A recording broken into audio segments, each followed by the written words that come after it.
Good morning, my dear lovely students. In last class, we have studied about management accounting, meaning of management accounting, definition of management accounting, and we have also discussed features or attributes of financial management accounting. Today, we are going to take another topic, that is scope of management accounting. Scope means ये field अपने अंदर कौन कौन से other fields को include करती है, ये कहाँ कहाँ तक जो है वो फैली हुई है. This is the scope of management accounting. देखिए, मैनेजमेंट अकाउंटिंग कुछ और नहीं है. आपका अकाउंटिंग का जो डेटा है, आपने अकाउंटिंग में जो इन्फॉर्मेशन कलेक्ट की है, आप उसको प्रेजेंट करते हो. इस तरह से प्रेजेंट करते हो जिससे आपके डे टू डे फंक्शंस को आप इजीली ऑपरेट कर पाओ और फ्यूचर में जो भी आपको प्रोजेक्ट लेने हैं, आप उन प्रोजेक्ट्स के बारे में डिसीजन ले पाओ. तो ये ही काम है मैनेजमेंट अकाउंटिंग का.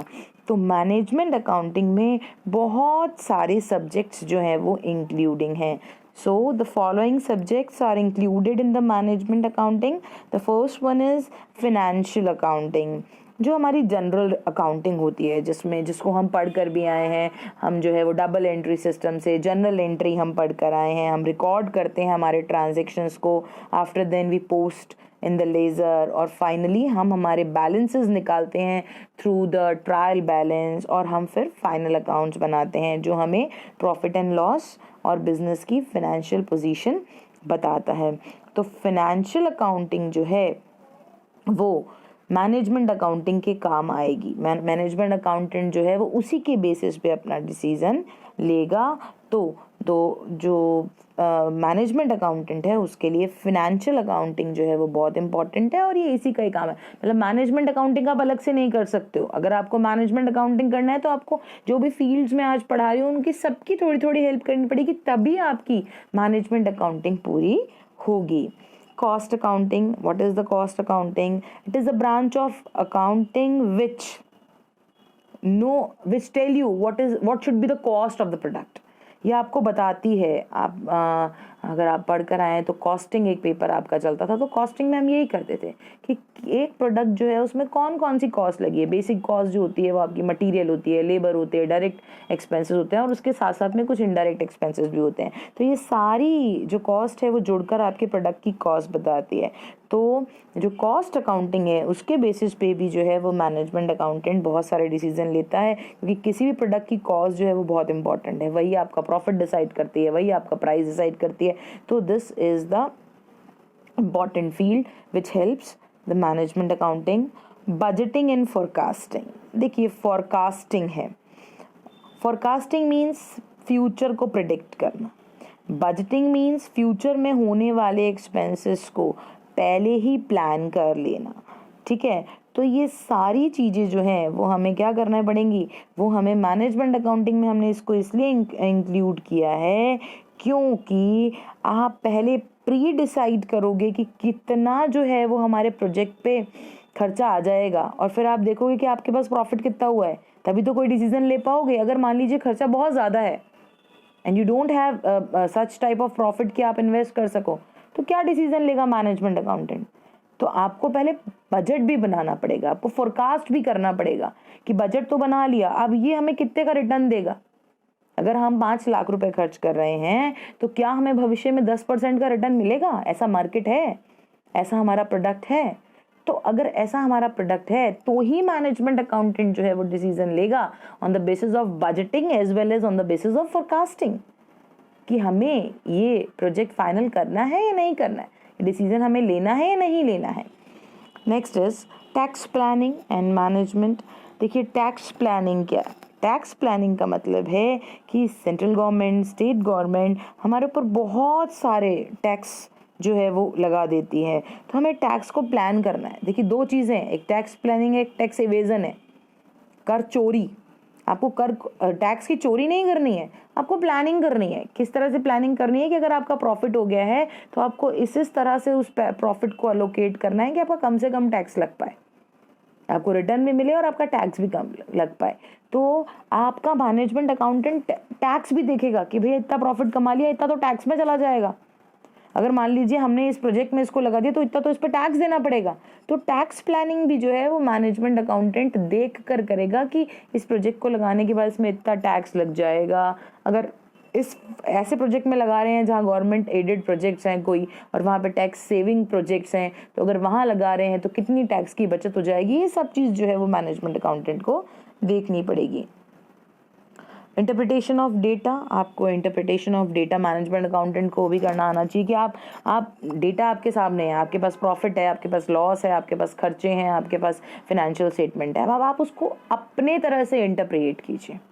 बिकॉज अगर एक हाथी है और आपने सबने आंखें बंद कर रखी हैं और आपको हाथी को हाथ लगा के दे दिया जाए कि आप इसको हाथ लगाइए, कोई उसको पूंछ को हाथ लगाएगा तो वो बोलेगा कि ये डॉगी की पूंछ है, कोई उसकी सूंड को हाथ लगाएगा तो वो ये बोलेगा कि कोई लंबी सी चीज़। तो इट मीन्स व्हाट कि इंटरप्रिटेशन का मतलब क्या है कि एक चीज़ को अलग अलग लोग अलग अलग नज़रिए से देखते हैं। प्रॉफिट आपके पास में भी है, सेम बैलेंस शीट मेरे पास में भी है, सेम बैलेंस शीट किसी थर्ड पर्सन के पास में भी है। हम कैसे इंटरप्रिएट कर रहे हैं उस डेटा को, हम किस नज़रिए से उसको देख रहे हैं, this is the important thing, और जो मैनेजमेंट अकाउंटेंट करता है। इंटरनल ऑडिट, आपको वेरियस डिपार्टमेंट का जो है वो वर्क भी देखना पड़ेगा, इंटरनल ऑडिट भी देखनी पड़ेगी, क्योंकि आप जो नया प्रोजेक्ट लगाने जा रहे हो, क्या आपके पास में इतना ह्यूमन रिसोर्स है, क्या आपके पास में इतने एफिशिएंट मैनेजर्स हैं, क्या आपके अलग अलग जो डिपार्टमेंट है वो सब लोग अच्छा फंक्शनिंग कर रहे हैं, तो आपको इंटरनल ऑडिट भी देखनी पड़ेगी।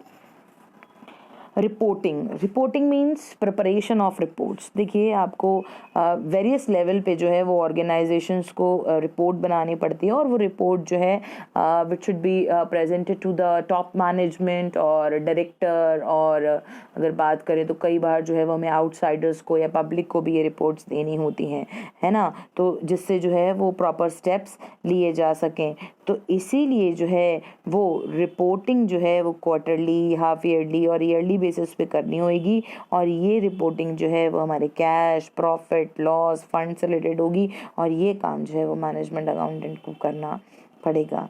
स्टैटिस्टिकल प्रेजेंटेशन ऑफ डेटा, देखिए आप बार चार्ट्स बनाते हैं, आप पाई चार्ट्स बनाते हैं, कई बार हमें डेटा ईजिली समझ में नहीं आ रहा होता है, तो अगर हम उसको चार्ट्स के थ्रू देख लेते हैं तो वो हमें समझ में आ जाता है। जैसे मान लीजिए कोई 4 सिटीज़ हैं, उसमें हमें जो है वो कोरोना का डेटा देखना है, तो हमें समझ में नहीं आ रहा कि 1 लाख है, यहाँ की पॉपुलेशन 5 लाख है, तो उस पर जो है वो 50,000 पॉजिटिव हैं, तो ये डेटा से हमें समझ में नहीं आ रहा। बट अगर हम इसको स्टैटिस्टिकली प्रेजेंट कर देंगे, हम इसको प्रेजेंट कर देंगे, पिक्चराइज कर देंगे, तो हमें वो ज़्यादा समझ में आना होता है। तो ये काम करना भी मैनेजमेंट अकाउंटेंट का काम है, क्योंकि डेटा जो है वो ईजिली प्रेजेंटेबल हो जाएगा, अंडरस्टैंडेबल हो जाएगा।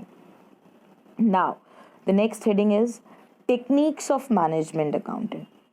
बहुत सारी टेक्निक्स हम पढ़कर भी आ चुके हैं, क्योंकि हमारे बच्चे जो है वो बहुत सारी 12th में, ग्रेजुएशन में बहुत सारी चीज़ें पढ़कर आ चुके हैं, तो उसमें से कई टेक्निक्स आप पढ़कर आ चुके हैं, लगभग सारी पढ़कर आ चुके हैं। टेक्निक्स ऑफ मैनेजमेंट अकाउंटिंग, कौन कौन सी टेक्निक है? कंपैरेटिव फाइनेंशियल स्टेटमेंट, ये हम डिटेल में पढ़ेंगे, इसका अलग अलग चैप्टर्स हैं हमारे पास। कंपैरेटिव फाइनेंशियल स्टेटमेंट मीन्स जब 2 फाइनेंशियल स्टेटमेंट को हम कंपेयर करके देखते हैं। Common size financial statement means अपनी ही सेल के साथ में, अपने ही प्रॉफिट के साथ में अगर हर एक डेटा का जो है वो रिलेशन देखा जाता है, that is the common size statement. Trend analysis, हम ट्रेंड देखते हैं, प्रॉफिट का ट्रेंड देखते हैं, सेल का ट्रेंड देखते हैं, हम एक्सपेंसेस का ट्रेंड देखते हैं, that is the trend analysis. Increasing trend है, डिक्रीजिंग ट्रेंड है। नेक्स्ट इज रेशो एनालिसिस, बहुत सारे रेशोज़ हैं, कुछ लिक्विडिटी रेशोज़ हैं, इस तरह से जो है वो हमें जो चीज़ भी चाहिए, हमें खर्चों का सेल से जो है वो रिलेशन देखना है, हम रेशो एनालिसिस से देख सकते हैं। हमें करंट असेट्स का करंट लाइबिलिटीज से रिलेशन देखना है, हम रेशो एनालिसिस के थ्रू देख सकते हैं। मीन्स अगर 2 डेटा को हमें कंपेयर करके उनका रिलेशन देखना है आपस में, तो ये हमें रेशो एनालिसिस बताएगा। फंड फ्लो एनालिसिस हम लोग पढ़ेंगे, कैश फ्लो एनालिसिस पढ़ेंगे, कैश वॉल्यूम प्रॉफिट एनालिसिस जो है वो हम इसकी टेक्निक्स में पढ़ेंगे। Next is limitations of management accounting. Management accounting बहुत अच्छा सब्जेक्ट है, डेवलपिंग फील्ड है, इसमें अच्छा स्कोप है, बहुत अच्छे डिसीजंस हमको देता है। बट हर कॉइन के दो साइड्स होते हैं, एक पॉजिटिव साइड और एक negative side. Same with the management accounting, दोनों ही तरह से हम इसे देखेंगे। पॉजिटिव साइड हम देख चुके हैं, हम जब से हमने चैप्टर स्टार्ट किया है, it is a good field, हमें डिसीजन मेकिंग में हेल्प करता है, हमें प्लानिंग में हेल्प करता है ना। पर इसका एक नेगेटिव साइड भी है। First is it is based on financial and cost accounting. देखिए, बिना फिनेंशियल अकाउंटिंग, बिना कॉस्ट अकाउंटिंग, मैनेजमेंट अकाउंटिंग का कोई वजूद ही नहीं है, क्योंकि आपको बस बेस नहीं है, आप इसी बेसिस पे तो डिसीजन लेते हो। तो it is based on financial as well as cost accounting. Window dressing, देखिए बहुत सारी कंपनीज फ्रॉड करती हैं, बहुत सारी कंपनीज जो हैं वो हमारे अपने अकाउंट्स में छेड़छाड़ करती हैं, गलत डेटा प्रेजेंट करती हैं, कभी प्रॉफिट बढ़ाकर, कभी प्रॉफिट घटाकर, कभी टैक्स बचाने के लिए प्रॉफिट घटा दिया जाता है, कभी अपने कॉम्पिटिटर्स को धोखा देने के लिए प्रॉफिट बढ़ा दिया जाता है। तो विंडो ड्रेसिंग जो है वो चल रही होती है। और जो बेस ही आपका ख़राब है, अगर आपके फाइनेंशियल अकाउंटिंग और कॉस्ट अकाउंटिंग में ही गड़बड़ी है, तो आपके फ्यूचर डिसीजंस किस तरह के होंगे। देखिए, जिस बिल्डिंग का बेस ही कमज़ोर है, वो बिल्डिंग कैसे खड़ी होगी, ये आप लोग समझ सकते हैं। वाइड स्कोप, बहुत सारी चीज़ें जो है वो हमें मैनेजमेंट अकाउंटेंट को करनी पड़ती हैं, उसे फोरकास्ट करना पड़ता है, उसे एनालाइज करना पड़ता है, उसे रिपोर्ट्स बनानी पड़ती हैं, तो उसका काम बहुत ज़्यादा बढ़ जाता है। Lack of knowledge of various subject, देखिए हर कोई हर सब्जेक्ट का ज्ञाता नहीं होता, हर कोई हर सब्जेक्ट का एक्सपर्ट नहीं होता। मैंने आपको बताया it is a integrated system. Everybody who is a management accountant must have knowledge about financial accounting, cost accounting, psychology, as well as आपको इकोनॉमिक्स की भी थोड़ी सी जानकारी होनी चाहिए। तो इतनी सारी नॉलेज जो है वो एक पर्सन के पास होना मुश्किल होता है, तो कहीं ना कहीं डिसीजन थोड़े से गड़बड़ा जाते हैं। नेक्स्ट, इवोल्यूशनरी सब्जेक्ट, मैंने आपको पहले बताया this is the developing field है अभी, है ना। तो अभी पूरी तरह जो है वो डेवलप नहीं हुआ है। टाइम टू टाइम जैसे प्रॉब्लम्स आ रही हैं वैसे हम इसमें चेंज कर रहे हैं, तो अभी थोड़ा सा ये अभी इवोल्यूशन हो रहा है। Not an alternative of administration, देखिए मैनेजमेंट अकाउंटिंग जो है वो एडमिनिस्ट्रेशन का ऑल्टरनेटिव नहीं है। देखिए, क्योंकि डिसीजन मैनेजमेंट अकाउंटेंट जो है वो डेटा प्रेजेंट कर देगा कि मैंने अपनी तरफ से ये डिसीजन लेने के लिए आपको सलाह दे दी है, बट अप्लाई करना जो है वो एडमिनिस्ट्रेशन के हाथ में है। तो इसको जो है वो हम सप्लीमेंट नहीं कह सकते कि ये एक एडमिनिस्ट्रेशन का जो है वो सप्लीमेंट, क्योंकि फाइनल डिसीजन जो है वो एडमिनिस्ट्रेशन के हाथ में। आप कितना भी अच्छा प्रेजेंटेशन बना कर दे दो, कितनी भी अच्छी रिपोर्ट बना कर दे दो, कितना भी अच्छा जो है वो आप अपना पिक्टोरियल प्रेजेंटेशन बना कर दे दीजिए कि नहीं ये डिसीज़न हमारे बहुत अच्छे काम में आएगा, बट फाइनल डिसीज़न जो है वो एडमिनिस्ट्रेशन ही लेता है। तो इसीलिए जो है वो ये उसका ऑल्टरनेट नहीं हो सकता।